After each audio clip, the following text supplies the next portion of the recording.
sabi ng diwata. Ngunit ang sabi ni Wende ay, wala po talaga ako maisip na hilingin. Ang sabi ni Wende. At ang sabi ng diwata ay, napakabait talaga ang iyong puso. At sabi naman ni Wende ay, tumulong po ako kasi yun po ang tama. Hindi po nag-aantay upang may kapalit, ang sabi ni Wende. At nagulat ang diwata sa sinabi ni Wende at ito'y nagpaalam. At pang-apat na araw at sabi ni Wende ay, kinabukasan uuwi na ang ating mga magulang, ang sabi ni Wende. At ang sabi naman ng nakababata niyang kapatid na babae ay, oo nga, sabi ng nakababata niyang kapatid. At sayang-saya dahil ang sabi ng kababata niyang kapatid, sana may pasalubong ang si mama at si papa sa atin. At sana naman marami ang sabi ng nakababatang kapatid.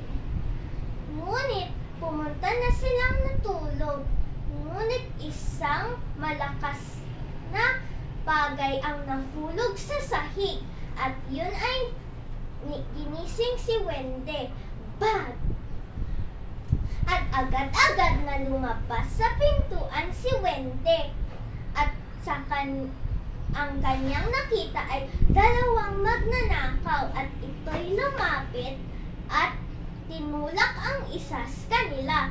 Ngunit hindi malakas. At ang isa ay nagalit. At ito'y hinulog sa sahig at kanilang pinadyapadyakan. At narinig ito ang kanyang babatang kapatid na babae. At bigla na lang siyang umiyak nung nakita niya ang kanyang kuya na sugat-sugat. At nakita ito ng dalawang magnanakaw at agad-agad nilang hinabol ang babae. At humiling si Wende na sana ay protektahan ang kanyang makababatang kapatid at tulungan sila. At narinig ito ng diwata at bigla-biglang dumating ang diwata at gumawa lang ng 3 palakpak at ang masasamang tao sa kanilang bahay ay nawala. Dahil sa maraming sugat ni Wende ay hindi na kaya at siya ay namatay. At siya ay nilibing. Ngunit meron silang napansin sa kanyang buntot ay merong tumubo na bunso. At habang tumatagal ay meron silang napansin na maliit na tao na naglalakad sa paligid nito.